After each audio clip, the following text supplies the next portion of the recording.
Oke, kita mulai saja perkenalan kita hari ini. Bismillahirrahmanirrahim. Assalamualaikum warahmatullahi wabarakatuh. Waalaikumsalam warahmatullahi wabarakatuh. Waalaikumsalam warahmatullahi wabarakatuh. Oke, selamat pagi semuanya. Pagi, Pak. Pagi, Pak. Pagi. Oke, di pagi hari ini kita alhamdulillah bertemu lagi di mata kuliah pengujian software dan sistem, pertemuan terakhir, pertemuan ke-7. Jadi hari ini adalah pertemuan terakhir ya. Termasuk juga hari ini akan saya bahas tentang soal UTS-nya. Jadi soal UTS-nya saya kasih sekarang, sehingga nanti waktu pengerjaannya akan bagi kalian lebih lama, menjadi 2 minggu ya. Karena nanti ada project kuesioner yang harus kalian sebar. Kuesionernya nanti boleh ngasal kalian isi sendiri, tapi boleh juga kalian buat kuesioner dalam bentuk Google Form terus disebar. Yang menggunakan Google Form nanti akan nilainya beda ya, dapat poin plus daripada yang nggak membuat Google. Nanti saya akan bahas lebih detail di pertemuan nanti di akhir pertemuannya. Oke, sebelum saya masuk ke materi selanjutnya, saya bahas dulu untuk tugas yang kemarin. Mungkin ada pertanyaan tentang tugas keberapa kemarin? Tugas keempat kemarin, tentang kalian analisa ya laporan pengujian sistem dari tugas akhir orang lain itu. Mungkin ada yang mau ditanyakan?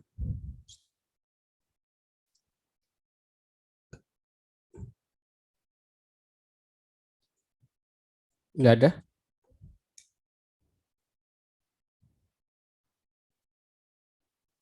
Jadi untuk tugas akhir, tugas 4 kemarin, tujuannya emang biar kalian tahu nanti ya, apa kalau ketika ngerjakan tugas akhir atau skripsi, di bagian pengujian sistem, kalian tahu apa yang harus dikerjakan gitu. Langkah-langkahnya bagaimana, terus metodenya apa saja gitu ya. Termasuk juga topik tugas akhir nanti. Jadi itu bisa menjadi topik. Jadi kalau kalian tugas akhirnya, saran saya seperti minggu kemarin saya jelaskan, topiknya itu bukan difokus ke pembuatan sistemnya ya. Pembuatan sistemnya tetap dilakukan, tapi topiknya adalah ke pengujian sistem. Jadi nanti judulnya adalah pengujian sistem yang kalian lakukan. Jadi kalau judulnya cuma pembuatan sistem, nanti kadang beberapa dosen nggak menyetujui gitu ya. Kalau cuma buat sistem. Jadi topiknya pengujian sistem. Dari sistem yang kalian buat tetap dibuat, dilakukan pengujian, bisa menggunakan white box testing, bisa menggunakan black box testing. Terus cara pengujiannya juga kalian sudah belajar di analisa yang saya lampirkan ya, bagaimana kuesioner, terus ngitung perhitungannya bagaimana mendapatkan nilai akhir bahwa aplikasi saya ini bisa diterima dengan baik, persentasenya 80%. Nah, 80% ini didapat dari mana? Jangan cuma aplikasi bisa diterima dengan baik. Kalau dalam dunia akademik, nah parameter baiknya itu harus disebutkan, dapat dari mana gitu. Gitu ya. Aplikasi berjalan dengan lancar. Buktinya apa? Kalau lancar itu ada buktinya gitu ya. Buktinya dari hasil kuesioner setelah melakukan analisa menunjukkan angka sekian gitu ya. Seperti itu. Sama seperti aplikasi prediksi dan lain-lain. Aplikasi bisa memprediksi harga Bitcoin gitu ya. Aplikasi bisa memprediksi harga Bitcoin. Itu aja, itu ya kalau dalam akademik nggak boleh ya. Bisa memprediksi itu fakta, buktinya apa? Persentase akurasinya berapa persen gitu ya. Entah 80%, 90%. Jangan-jangan presentasi akurasinya ya tetap bisa, tapi akurasinya cuma 20%, kan jadi pertanyaan. Kok akurasinya dikit banget gitu ya. Kalau dikit kan ngapain buat sistem susah-susah, kalau akurasinya 20 ya orang nggak akan mau pakai ya. Kalian tawarkan sistem prediksi dengan akurasi 20%, siapa yang mau pakai? Pasti berarti artinya 80%-nya rugi gitu ya. Artinya nggak tepat prediksinya. Seperti itu. Oke, cukup jelas?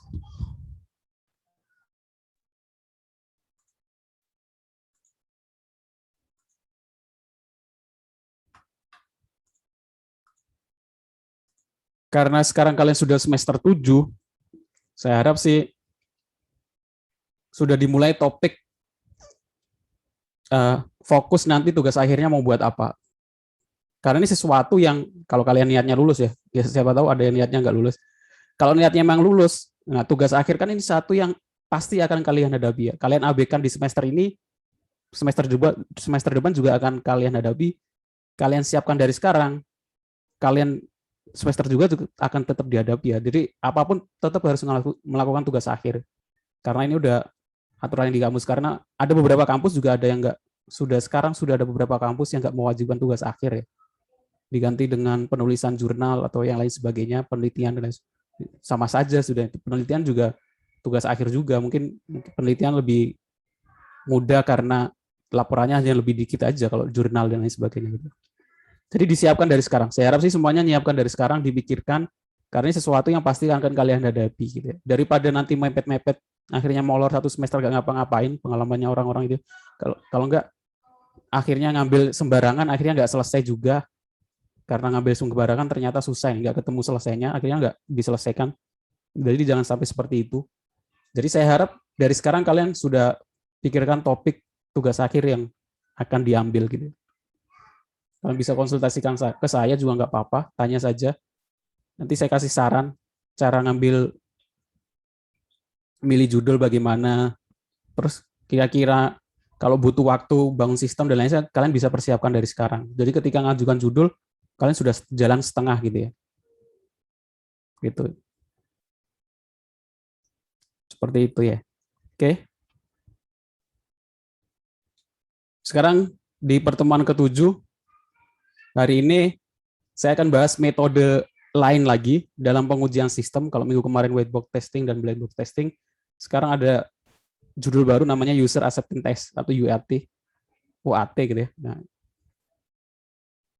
jadi akhirnya kalian udah ketemu 3 metode dalam pengujian. Jadi kalian tinggal milih yang mana gitu. Boleh juga pakai 3-tiganya untuk skripsi boleh. Jadi pengujian sistem menggunakan blackboard, whiteboard testing dan termasuk user acceptance test juga boleh. Kalau dianggap wah cuma dosennya bilang kok cuma 2 gitu kan. Ya udah pakai 3 metode untuk pengujian. Seperti itu ya. Di hari ini kita akan bahas tentang user acceptance test termasuk nanti UTS-nya itu tentang user acceptance test. Teknisnya bagaimana akan saya jelaskan.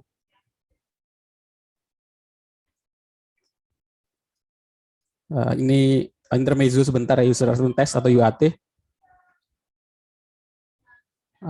Jadi kadang kita akan apa ini di gambar pertama ini gambar pertama ya, ini gambar kedua. Biasanya kan kita testing itu ke user gitu kan. Biasanya user kan macam-macam. Kalau di sini ada meme can find the right bottom right in front of them. Jadi kadang kita sudah buat bottom dengan jelas, ternyata nggak terlihat ketika di testingan ke user. Itu juga jadi evaluasi ya. Makanya yuk, kenapa kok nggak kelihatan sama user gitu kan? Itu yang jadi pertanyaan di evaluasi. Bottomnya nggak kelihatan. Terus ada juga meme test didn't pass, so I disable them. Jadi kadang kita buat aplikasi banyak fungsi gitu kan. Terus kita testing, ternyata ada satu fungsi yang sama user itu nggak berhasil gitu kan. Entah itu kelewatan atau usernya merasa kesulitan, ya udah. Langkah paling amannya daripada perbaikinya susah dan lain sebagainya, ya udah di disable aja fungsi tersebut. Saya juga kadang melakukan itu ya kalau ada kita buat sistem gitu kan. Dulu pernah kadang saya buat sistem terus forgot password-nya nggak berfungsi gitu kan. Forgot password yang kirim lewat email gitu kan, link, ternyata kirim lewat link emailnya itu nggak berfungsi. Jadi banyak keluhan dan lain sebagainya. Ya udah di disable aja, forgot password-nya kita buat manual gitu kan. Usernya nanya ke kita kasih email, kalau yang forgot password suruh kirim aja ke email admin untuk ganti password. Nah, itu salah satu kalau deadline dan lain sebagainya ya. Ya bukan solusi. Solusi terbaiknya ya diperbaiki gitu. Tapi kadang deadline mendadak dan kita harus tetap rilis aplikasinya, ya udah.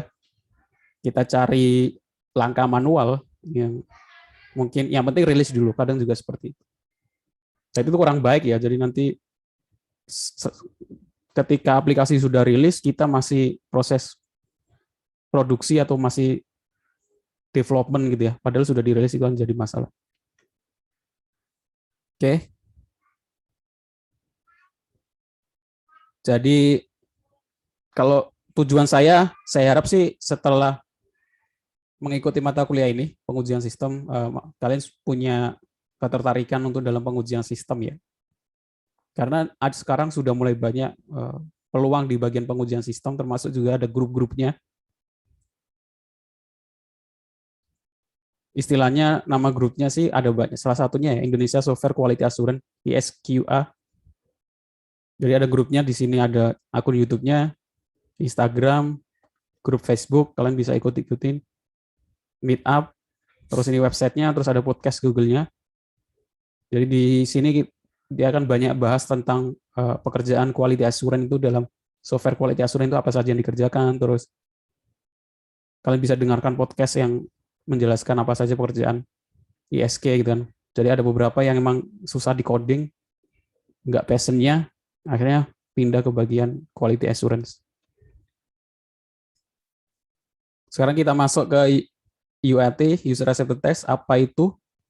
UAT adalah jenis pengujian yang dilakukan oleh klien untuk mengesahkan sistem sehubungan dengan persyaratan yang disepakati. Jadi kalau kita sebagai developer gitu kan, sebagai tim pembuat aplikasi, terus datang user atau owner ngasih project, kita pengen buat sistem kayak gini-gini. Nah, itu user requirement-nya itu kita tulis. Apa saja modul yang akan digunakan gitu.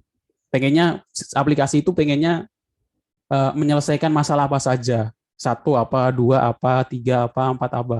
Nah, ini sebagai acuan untuk UAT. Apakah setelah aplikasi selesai, kita lakukan tes, modul-modul ini yang kita sepakati ini sudah berjalan dengan baik atau belum. Pengujian terjadi pada fase akhir pengujian sebelum memindahkan aplikasi ke perangkat lunak ke pasar atau ke lingkungan produksi. Jadi sebelum dirilis atau ke produksi.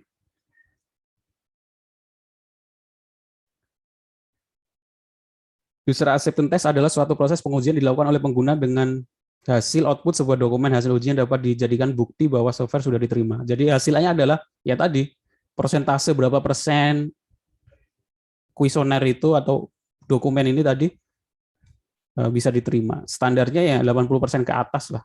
Kalau masih 70 atau di bawah 60 dianggap masih banyak yang perlu diperbaiki. Nah, yang kurang-kurang ini kita perbaiki lagi, nanti mungkin kita lakukan uji testing lagi. UAT tidak jauh beda dengan kuesioner pada tahap awal pembuatan aplikasi. Jadi ya kadang pada tahap awal kan kita diskusi. Boleh juga dengan melakukan kuesioner. Pertanyaan ya, apa yang dibutuhkan, modul apa yang dibutuhkan, nanti kan jawabannya jadi sebuah poin-poin modul yang akan dikerjakan, kita buat.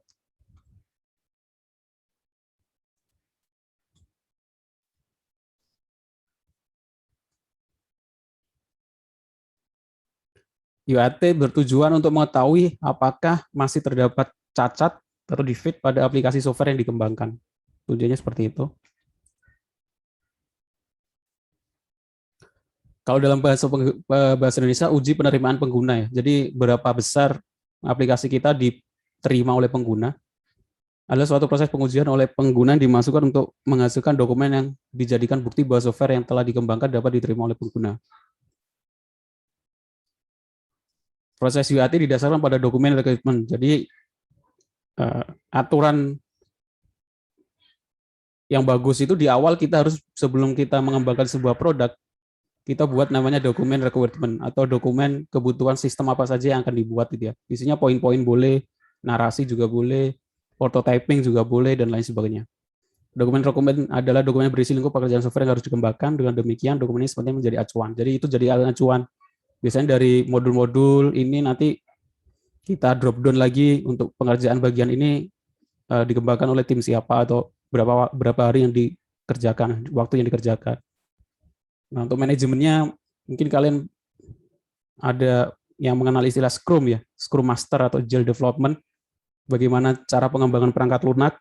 Jadi ada istilahnya Spring.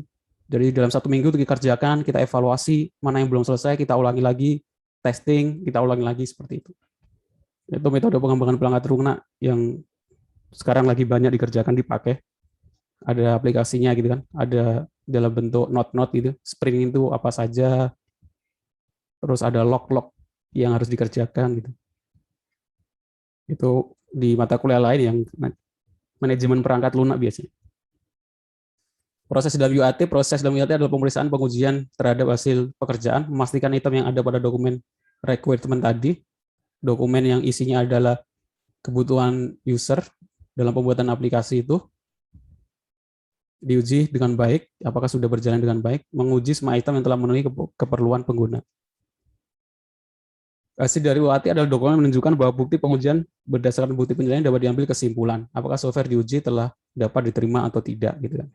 Itu kalau dalam dunia industri ya. Kalau dalam tugas akhir atau skripsi ya sama. Di bab 4 ada pengujian, nanti ada dokumen hasil akhirnya, kesimpulannya bagaimana, apakah sistem ini layak atau enggak, diterima oleh pengguna atau enggak. Nah, kalau diterima tuh prosentasenya berapa persen, kalau yang prosentasenya rendah itu bagian apa saja dijelaskan. Dokumen dapat berupa buah kuesioner uji test case. Nah, nanti kita akan buat kuesioner uji test case di UTS gitu ya. Kemarin sudah saya singgung pengujian alfa beta, perbedaannya itu apa? Jadi pengujian alfa biasanya terjadi di lingkungan pengembang dan biasanya dilakukan oleh staf internal gitu ya. Jadi sebelum pengujian dilakukan oleh pengguna real di luar, kita otomatis kita sebagai developer pasti nguji sendiri ya secara internal gitu kan.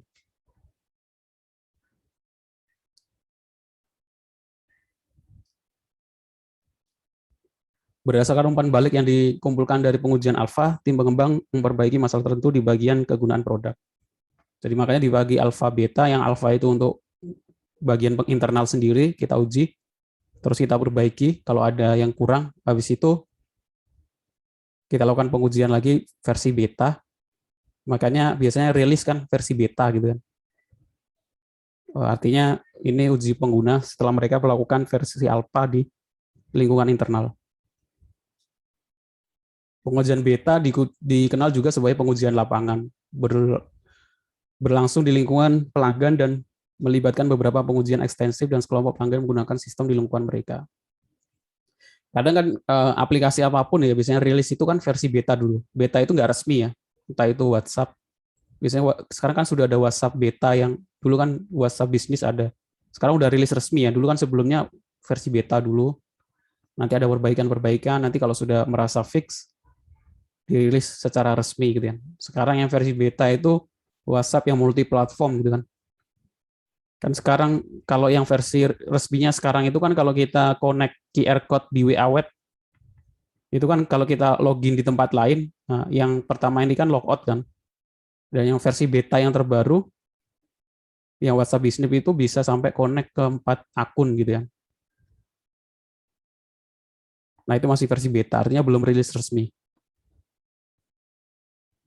Jadi pengujian alfa dan beta dilakukan sebelum pengerangkat lunak dirilis ke semua pelanggan.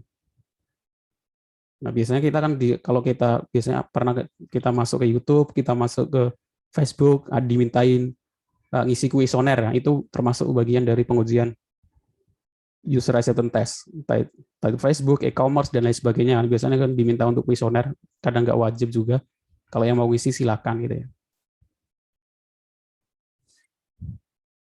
Oke, sampai sini mungkin ada yang mau ditanyakan? Sebelum saya masuk ke contoh.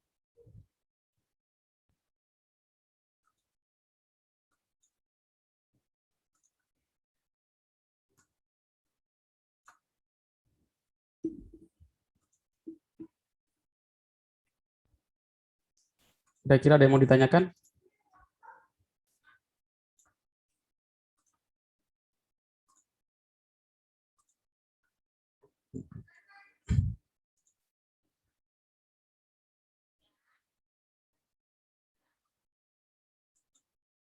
Nggak ada?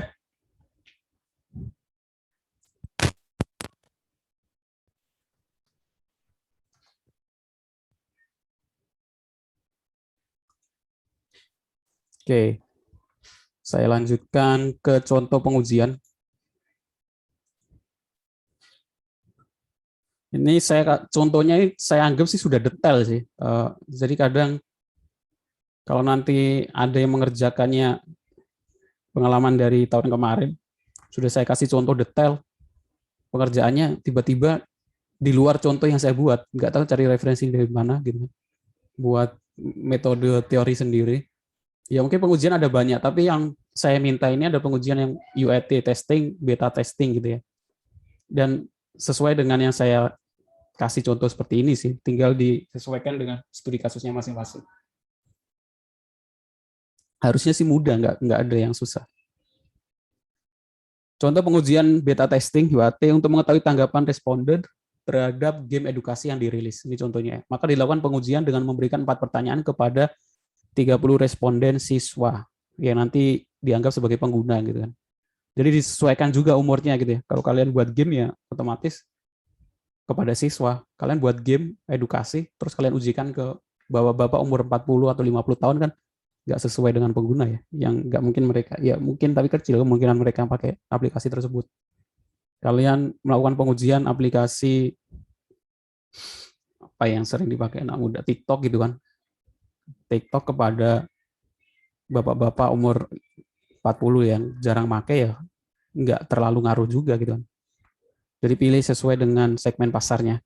Kalau TikTok ya mungkin anak muda, SMP, SMA, kuliah gitu.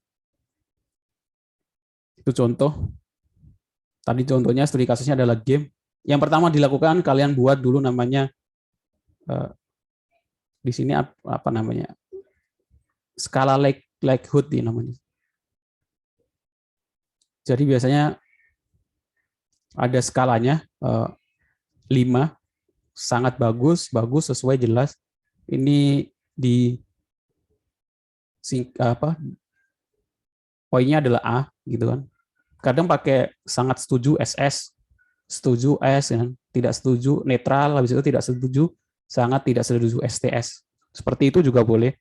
Pakai A, B, C, D, E juga boleh. Kalau kalian cari referensi yang lain mungkin kalian temukan ininya apa namanya aliasnya itu bisa macam-macam. Tapi skalanya emang kebanyakan seperti ini ya bisa. Yang paling atas itu sangat setuju, terus setuju, yang tengah itu netral, lalu tidak setuju, yang bawah sangat tidak setuju. Kalau di versi ini mudah, B itu sesuai, bagus, ini sangat mudah, di sini ada sangatnya. Terus ini netral, ini sulit, cukup sulit, sesuai, jelas, cukup sesuai, cukup jelas gitu kan. Ada cukupnya. Terus ini sangat sulit, sangat jelek, tidak sesuai, tidak jelas. Ini skalanya. Standarnya 5 ya, 1, 2, 3, 4, 5. Terus komponen bobotnya. Nah, bobot ini kadang macam-macam sih. Tapi ini standarnya yang pakai poin, pakai standar dari 1 sampai 5.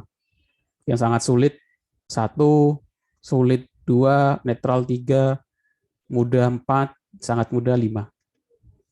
Nah, bobot ini nanti kita pakai untuk perhitungan. Jadi nanti untuk bisa menunjukkan total akhirnya berapa. Setelah kita buat ini, kita lanjutkan ke pertanyaan. Contoh pengujian UAT beta testing. Tabel pertanyaan. Jadi kita siapkan pertanyaan. Ini ada pilihannya tadi. A, sangat setuju, setuju, netral. Nah, ini kita sebar ke pengguna yang akan kita lakukan kuesioner ya. Nah, pertanyaannya sesuai dengan ini ya masing-masing ya, studi kasusnya masing-masing. Jumlahnya juga sesuai dengan studi kasusnya. Boleh 5, jangan cuma 2, 3 ya. Kalau bisa di atas 5 sampai 10. Ini karena game edukasi, pertanyaan apakah game edukasi ini menarik. Jadi kadang pertanyaan itu dari sisi mana dulu gitu kan, sisi tampilan.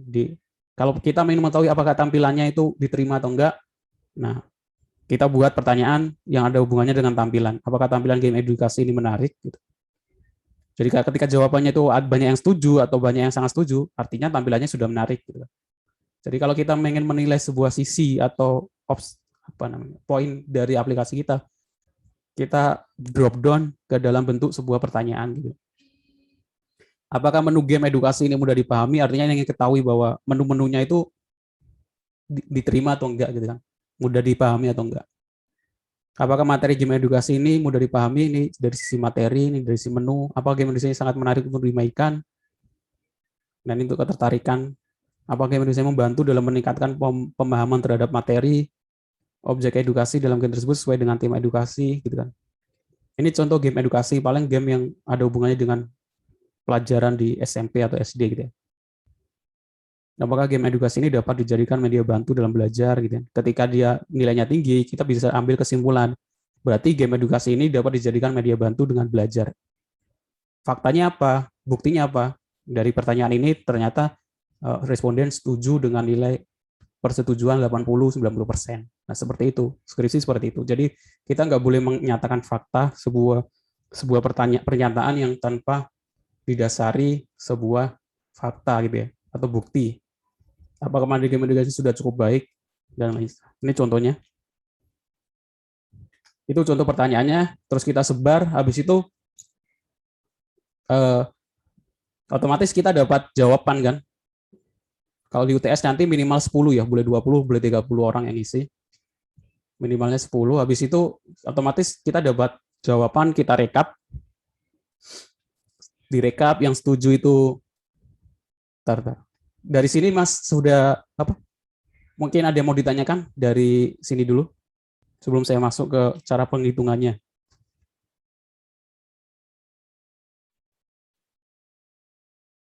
Ada yang ditanyakan?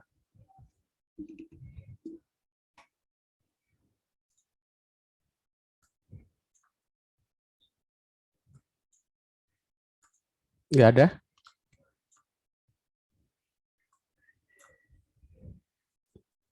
Oke, saya anggap sudah paham ya kalau nggak ada.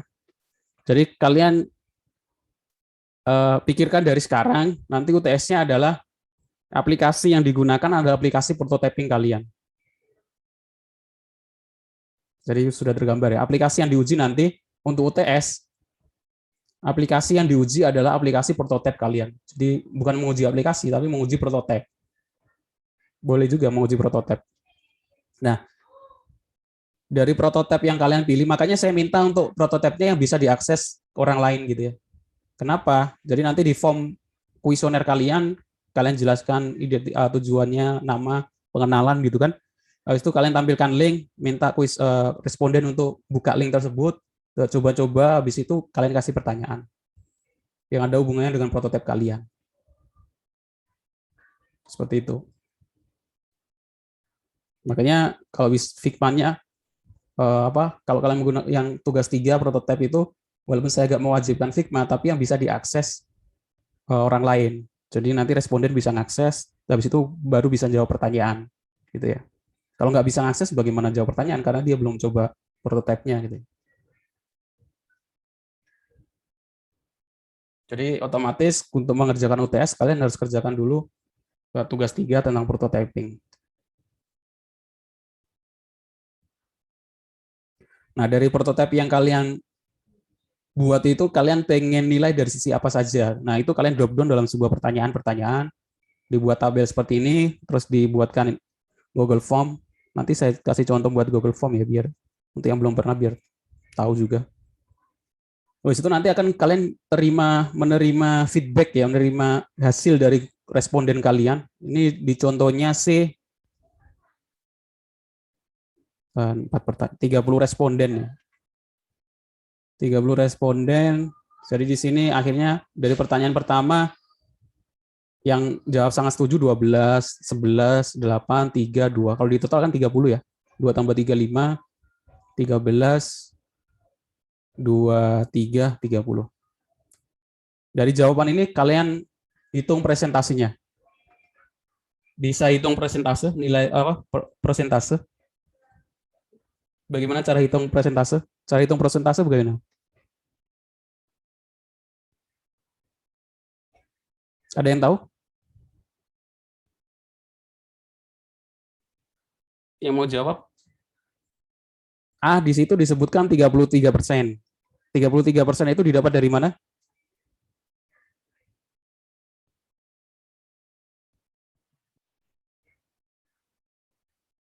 Didapat dari mana? Ada yang tahu?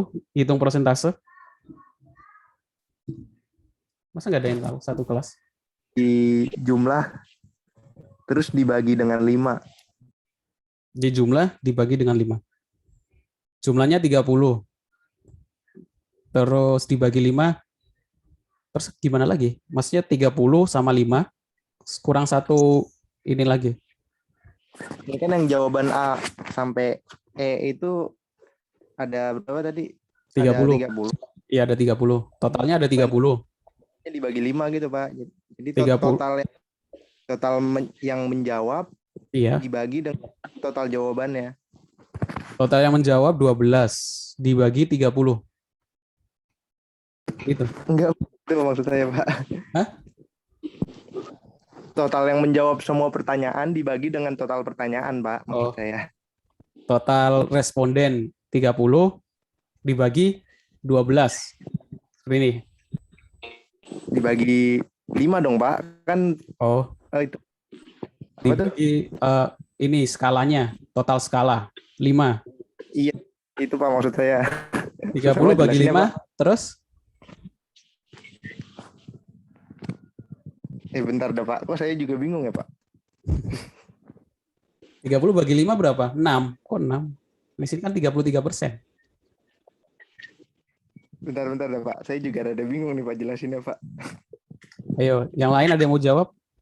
Karena kan kalian kerjakan juga nanti di UTS. Kayaknya kayak gini Pak, saya mau coba jawab Pak. Ya. Jadi hasil yang seharusnya kan misalkan 30 ya poinnya. Totalnya 30. Ya, dibagi 12 dikali 100%. Oh, dikali 100. Kita Jadi coba hasilnya ya. 30. Kita coba di kalkulator. Biar yang tahu yang lain ngerti juga. 30 bagi 12 dikali 100%. 100%.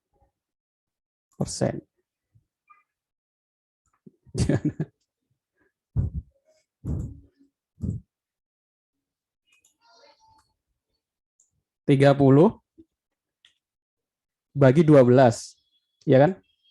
Dikali berapa? 100%. 100%. Gini, saya kurung Iya ya. Pak. Iya Pak.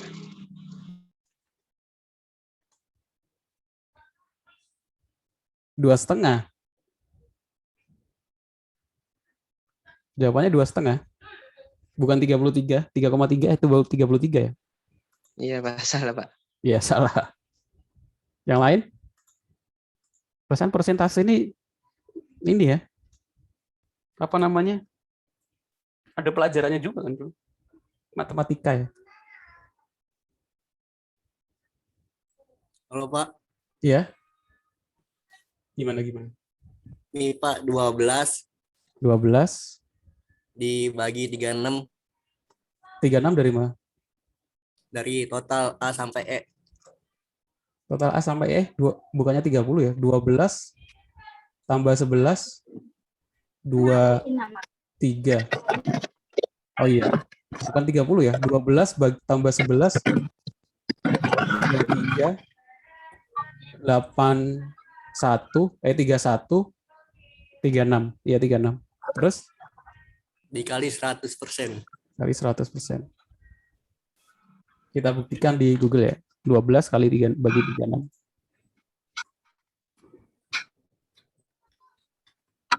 Tadi jadi berarti yang jawab bukan 30 orang, 36 orang.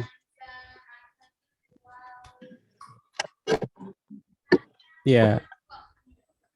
33%.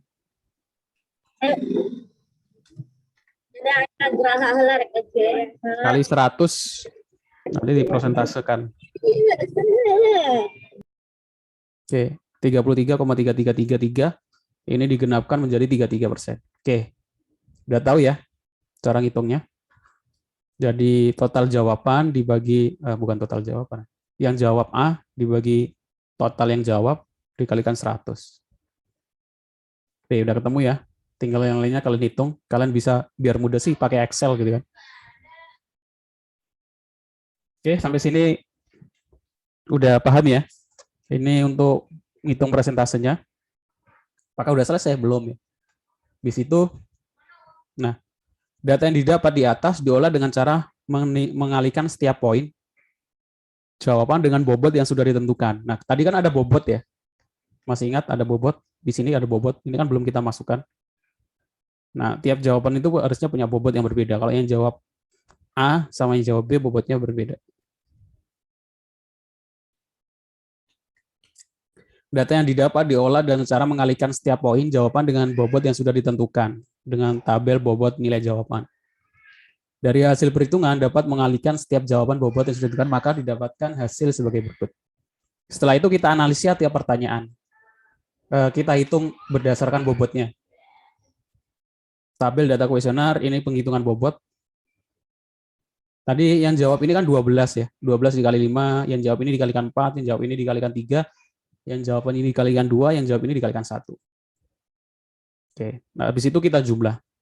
Ini kalian bisa menggunakan Excel biar mudah hitungnya. Sampai sini sudah jelas? Mas, ada yang mau ditanyakan? Langkah keberapa Sudah. ya? Jelas ya? Jelas, Pak. Jelas. Jadi langkah-langkahnya harus seperti ini. Karena nanti kalau kalian UTS nggak buat langkah-langkah seperti ini, poinnya akan berkurang ya. Apalagi UTS itu persentase poinnya sangat tinggi UTS UAS. Jadi karena ada tahun kemarin yang ngerjainnya nggak seperti ini gitu kan, nggak tahu dapat bocoran dari mana. Padahal sudah saya jelaskan lengkap seperti ini, tapi dia buat hitung-hitungan lain gitu kan.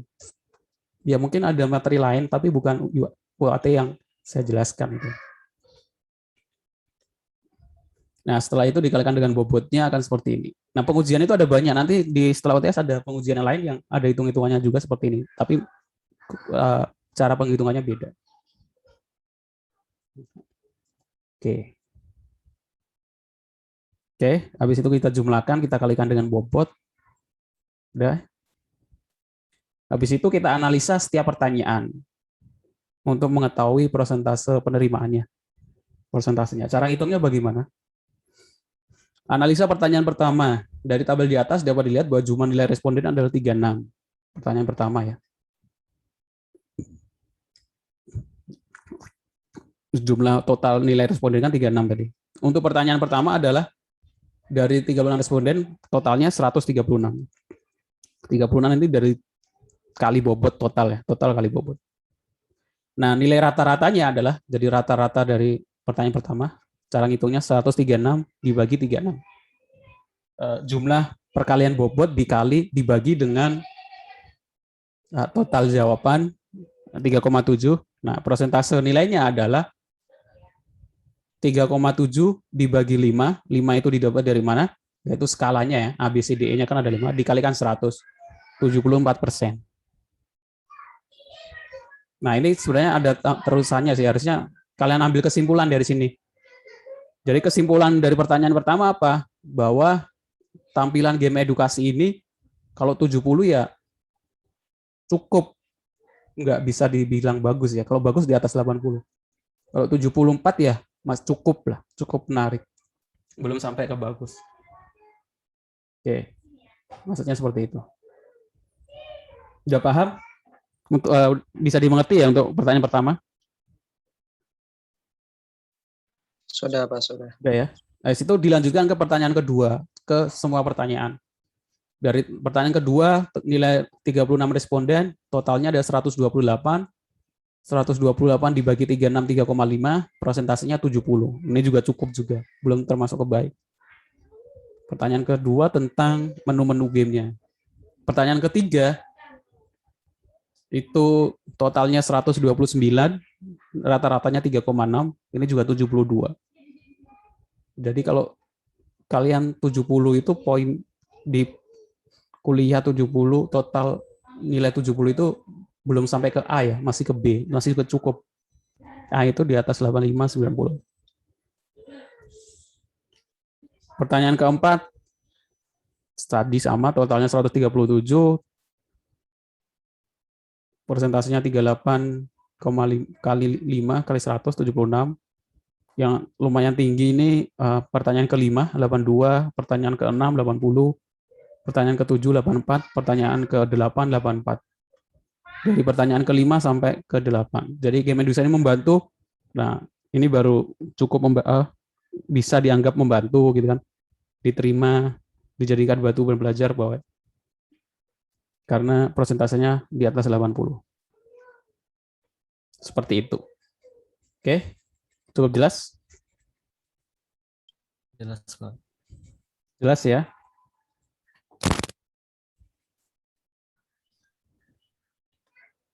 Nah, contoh yang lain kalian bisa lihat di link yang saya kasih. Ini dari beberapa jurnal sama website yang menjelaskan tentang US User Acceptance Test sama skripsi-skripsi beberapa orang yang menggunakan User Acceptance Test yang melakukan seperti itu.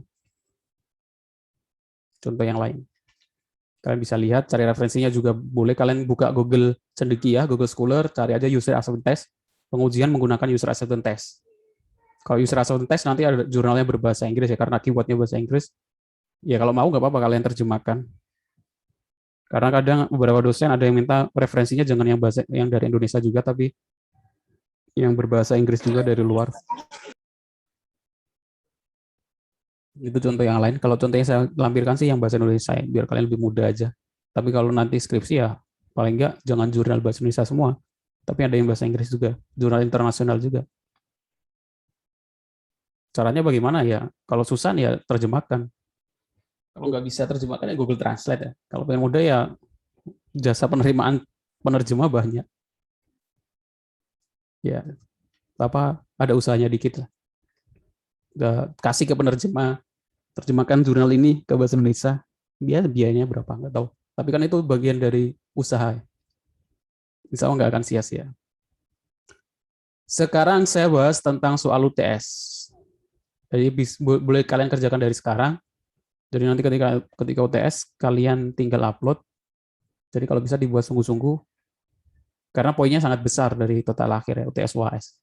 Nanti pengumpulannya bukan di link tapi pengumpulannya di e-kampus.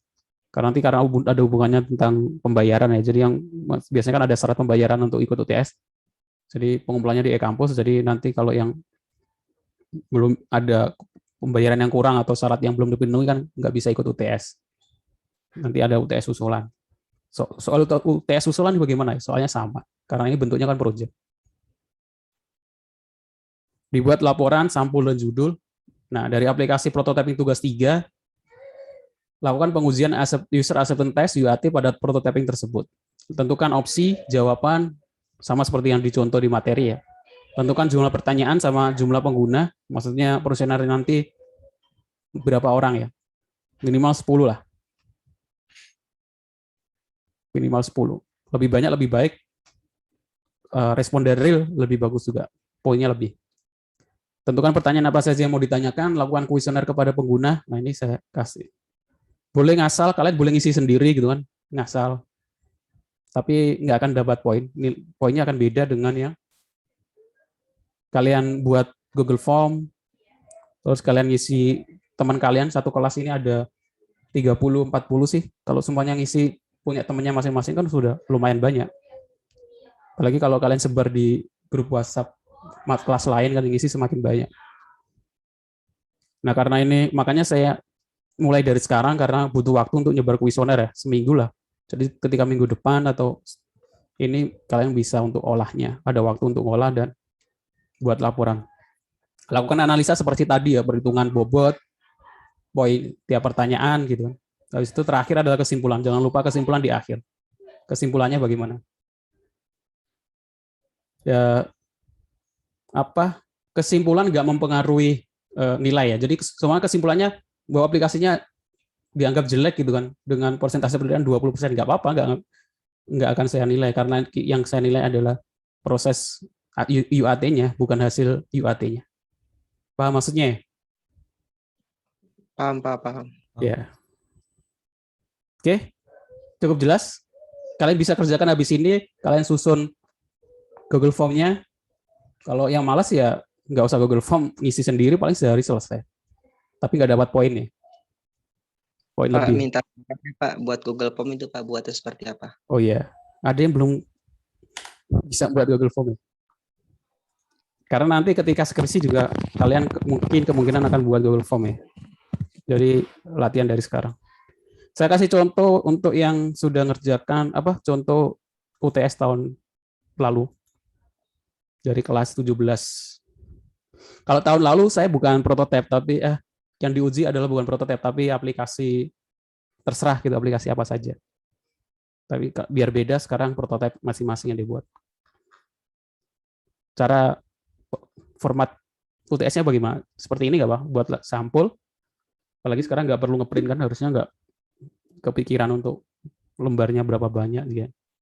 Laporan hasil kuesioner, tujuan, tabel kuesioner gitu kan, sangat puas, puas, netral, kurang puas, tidak puas. Nah, kadang ada yang buat skala sendiri gitu kan. Nah, itu juga kadang buat skala sendiri, apa namanya? Lupa saya. Tahun kemarin ada yang buat skala sendiri. Nah, itu skala ini sudah ada istilahnya apa namanya? Yang sudah jadi aturan resmi ya. Skala itu ya cuma 5 ini. Nggak bisa buat skala sendiri. Bobot. Nah, pertanyaan kuesioner ini dia bagi ke halaman depan. Ini ada pertanyaan nama, email, jenis kelamin. Kalau kuesioner sih biasanya anonim ya, enggak. Biasanya etikanya itu kalau ngisi kuesioner itu kita nggak boleh identitas pribadi nggak boleh diminta. Jadi kalau bisa jangan minta nama sama email, langsung aja ke jenis kelamin boleh lah. Seberapa sering mungkin boleh. Nah, ini untuk yang aplikasi yang kalau kalian melakukan kuesioner untuk tugas lain atau tugas akhir, nama sama email kayaknya nggak perlu juga kan kalian tahu siapa yang ngisi. Nomor telepon mungkin bisa kalau kalian biasanya biar orang tertarik ngisi, biasanya dipancing dengan salah satu yang beruntung dapat door prize, pulsa atau OVO 20.000 gitu. Biar yang ngisi semakin banyak. Nanti kan otomatis kalian butuh nomornya untuk ngisi OVO kan. Ya jangan nipu juga kalian buat itu terus nggak ada yang dipilih. Hanya biar jangan juga etikanya seperti itu. Kalau penelitian real malah kadang saya sering dulu kalau yang S2 gitu biasanya ngisi kalau dikasih gantungan kunci, dikasih buku, benar-benar dikasih ya. Kalau penelitiannya nggak online, offline datang kuesioner responden itu biasanya malah dikasih langsung hadiah langsung.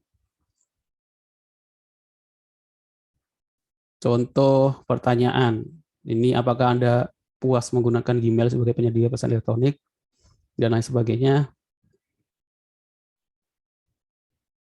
Oh, ini nggak boleh ditampilkan, boleh nggak? Dia bagi jenis kelaminnya, laki-laki, perempuan, persentasenya berapa persen. Ini yang tulis di Google Form bisa langsung persentase, menghasilkan persentase terus dibuat pie chart juga bisa sih seperti ini. Jadi nggak perlu ngitung manual.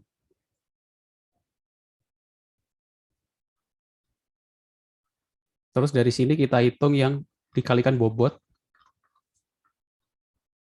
Nah, ini kan dikalikan bobot, jawaban, persentase. Nah, ini persentasenya, ini dilampirkan dalam bentuk tabel. Oh, yang ini dalam bentuk pie chart, gambar. Ini dia tampilkan lagi dalam bentuk tabel.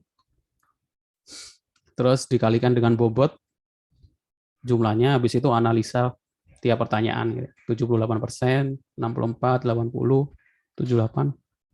Habis itu kesimpulan. Nah, kalau menunjukkan bahwa kalian telah benar-benar sebar kuesioner, kalian lampirkan link kuesionernya. Jadi ketika UTS jangan ditutup dulu. Setelah UTS, kuesionernya jangan ditutup. Kalau ditutup, nanti saya nggak bisa membuktikan kalian nyebar kuesioner atau enggak. Maksudnya saya nggak bisa akses. Contoh yang sudah ditutup bagaimana? Contoh yang sudah ditutup seperti ini. File Anda telah dihapus. Jadi kalau sebelum dinilai UTS-nya jangan ditutup atau dihapus dulu Google Form-nya, biar saya masih bisa akses link Google Form-nya. Paham maksudnya ya? Terus data spreadsheet-nya juga kalau bisa dilampirkan. Kalau nggak dilampirkan ya kasih screenshot di sini. Kalau nggak link ya screenshot nggak apa-apa. Terus contoh yang lain, nah untuk pembuatan Google Form, saya lihat dulu. Ada yang lampirkan screenshot soalnya. Seperti inilah. Etikanya kalian buat, kemarin sudah saya bahas ya. Judul, pakai salam. Jadi jangan tiba-tiba pertanyaan. Makanya saya minta linknya untuk saya lihat sudah sesuai etika atau belum ya. Ya boleh aja langsung pertanyaan, tapi nggak etis gitu ya. Nilainya juga berkurang. Kalau karena ini UTS. Jadi salam, pengenalan gitu kan, nama, jurusan, minta ketersediaan gitu kan. formal lah. Kalau sama seperti kalau kalian sebar kuesioner atau sebar brosur di offline gitu kan, nggak tiba-tiba langsung ngasih gitu aja kan, perkenalan dulu yang baik, kena terus apakah bersedia dulu, kalau enggak ya nggak apa-apa. Terus lampirkan link prototyping kalian gitu kan. Biar itu ngakses dulu. Ini dikasih petunjuk penggunaan biar paham petunjuk penggunaan. Nah, dia pakai SS sangat setuju, ini boleh, nggak harus ABC. S setuju, N netral, TS tidak setuju, STS sangat tidak setuju. Itu ini jenis nama, jenis kelamin. Nah, itu ke pertanyaan. Apakah Anda aktif menggunakan YouTube? Nah, ini 1, 2, 3, 4, 5. Ini SS, ini STS. Seperti ini. Itu contoh buat laporannya. Terus bagaimana buat Google Form? Untuk yang belum pernah, buka dulu Google Drive ya. Sama seperti kalau kalian mengumpulkan tugas. Kalian masuk ke folder kalian. Ini kelas pengujian, boleh buat folder baru gitu kan. Biar rapi aja. TS, masuk ke TS, ya klik, ada kan Google Dokumen, Google Spreadsheet, Google Slide untuk PPT. Nah, ini Google Formulir. Pilih Google Form. Ya, judulnya di sini. Tulis judulnya ya. Apa judulnya gitu kan. Aplikasi, judul langsung juga, atau enggak pengujian UIT, aplikasi apa kalian gitu kan. Deskripsinya diisi atau enggak. Nah, deskripsi itu pengenalan tadi ya. Saya gitu kan. Di sini sih kalian bisa lihat preview, pratinjo gitu kan. Bentar, saya kasih contoh biar saya copy paste gitu kan. Kemarin saya pernah buka kuesioner, mana ya? Bentar, saya cari dulu.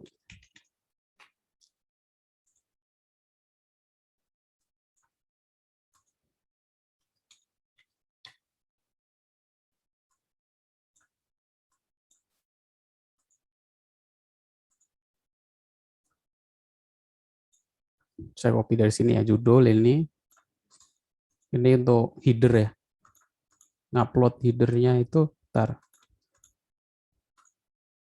Judul. Ini deskripsi sesuai dengan kata-kata kalian ya.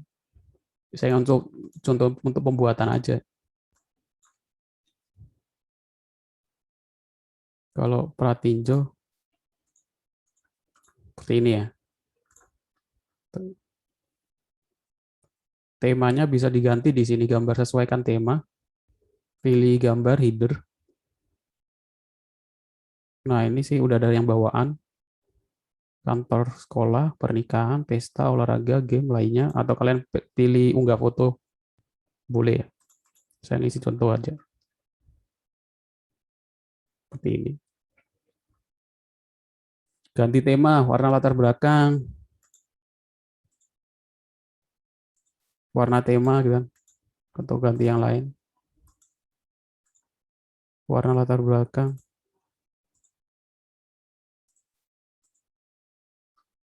Gaya font. Lucu.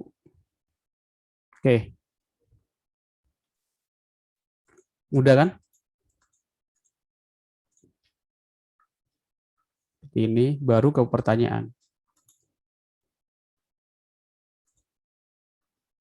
Pertanyaan dikasih penjelasan tadi, kalau SS sangat setuju itu juga boleh di bawahnya sini juga nggak apa-apa. Baru ke pertanyaan, pilihnya apa namanya, skala linier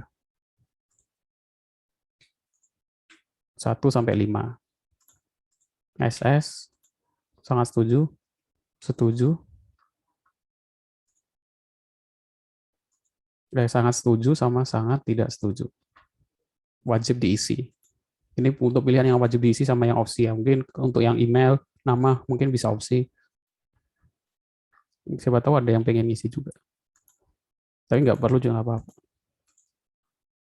Nah, seperti ini akhirnya nanti ya. Jangan disingkat juga nggak apa-apa. Ini sangat setuju. Yang 5 kebalik ya. 1 itu sangat tidak setuju.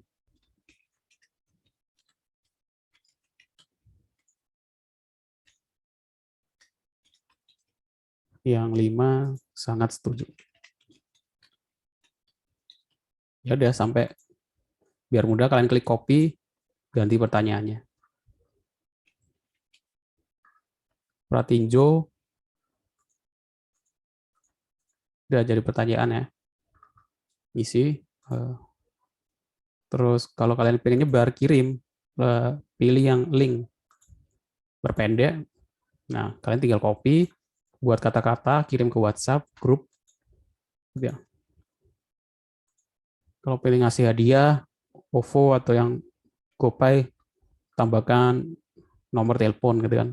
Paling atas biasanya. Saya buat copy dulu, paling atas nanti bukan skala. Nomor telepon untuk pengisian hadiah. Ini diganti jawaban singkat. Seperti ini.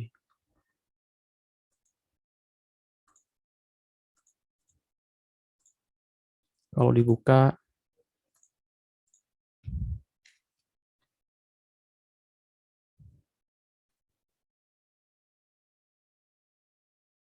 akan seperti ini.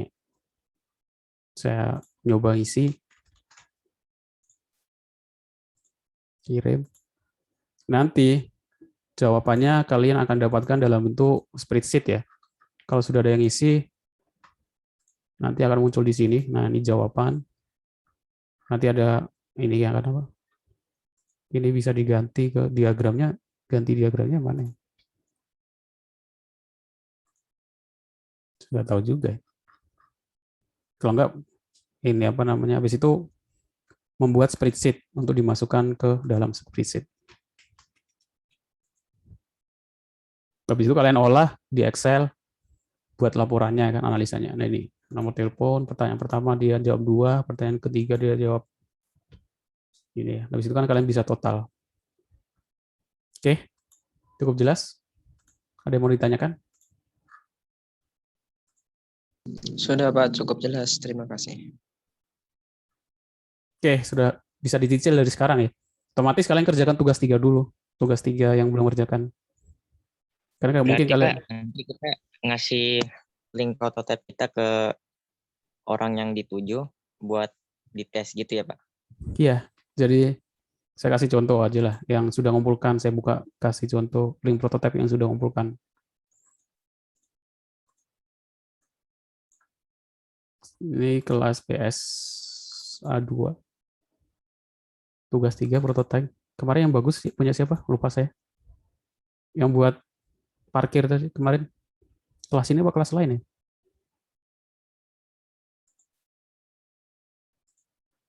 Yang pertama aja lah. Bagas.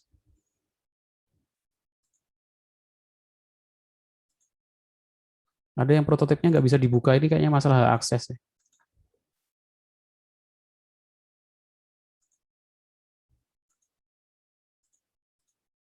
Ini kan prototipe ini kan panjang ya.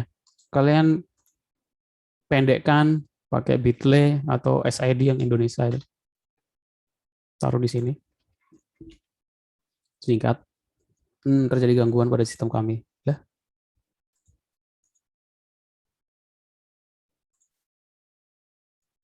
Share prototype. Anyone can view. Copy link. Bisa kita embed nggak ya? Bentar, kalau di embed bisa sih, biar nggak buka link baru ya.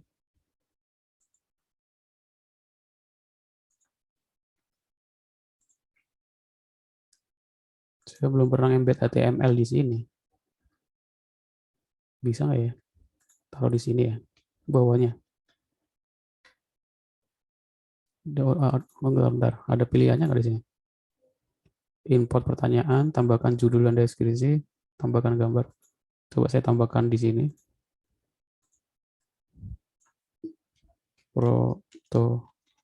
tab.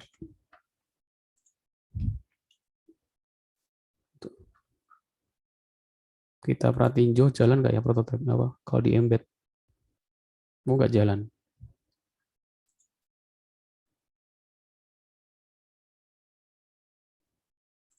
Ya, harus kita ambil dari link ya, kayak nggak bisa di embed.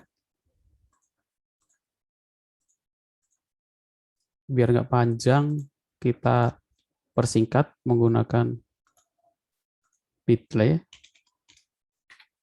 atau apapun ini, short URL banyak ya. Google juga ada.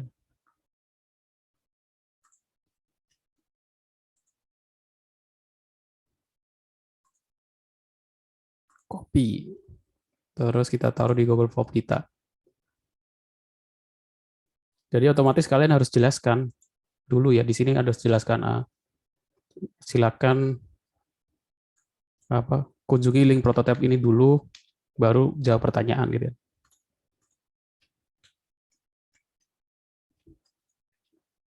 Nggak bisa di copy.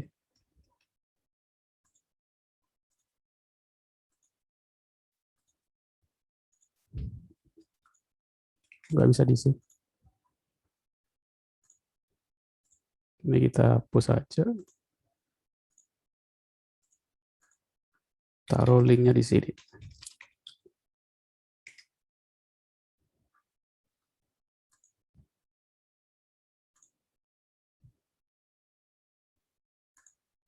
Pratinjo. Nah, setelah dia ngakses ini prototipe kalian, baru dia ngisi beberapa pertanyaan ya. Otomatis dia akan nyoba-nyoba dulu ya. Oke, udah cukup jelas? Jelas Pak, terima kasih. Oke, ada yang mau tanyakan lagi?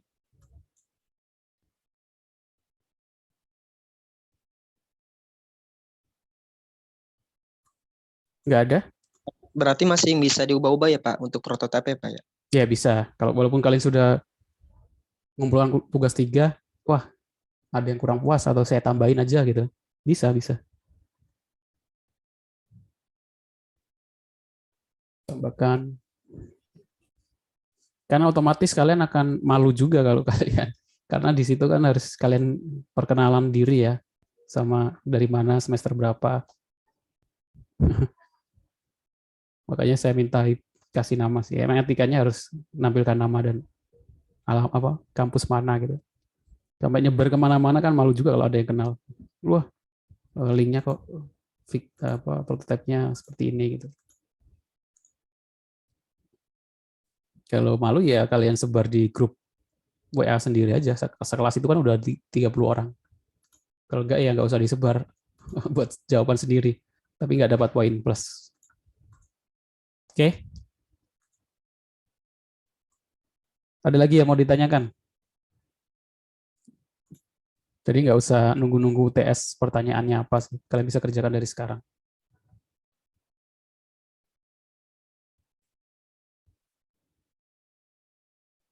Nggak ada?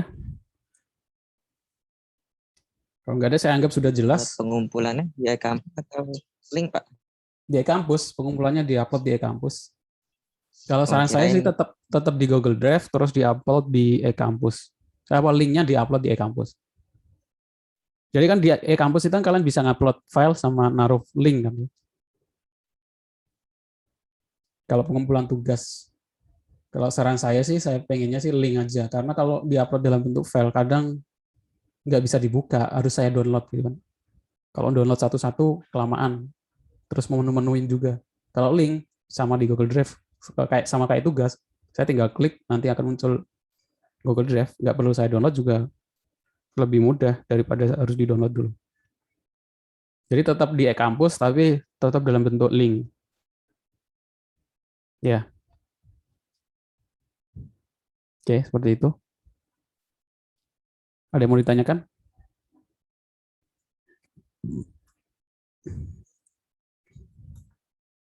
Dan saya harapnya sih nanti ketika selain itu yang saya harap tadi tentukan topik skripsi dari sekarang. Kalau saran saya sih kayak pengujian aja, pengujian sistem. Nah, sistemnya apa? Cari menurut kalian menarik. Kalian mau buat sistem apa? Jadi nanti skripsinya topiknya bukan pembuatan sistem, tapi pengujian sistem.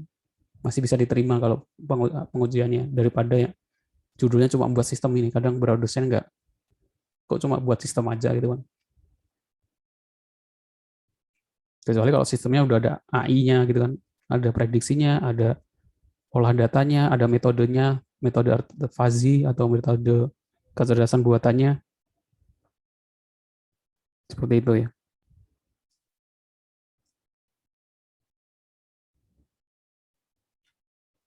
Oke, kalau nggak ada pertanyaan lagi, saya tutup pertemuan kita hari ini. Terima kasih untuk yang sudah datang. Saya mohon maaf, saya akhiri. Assalamualaikum warahmatullahi wabarakatuh.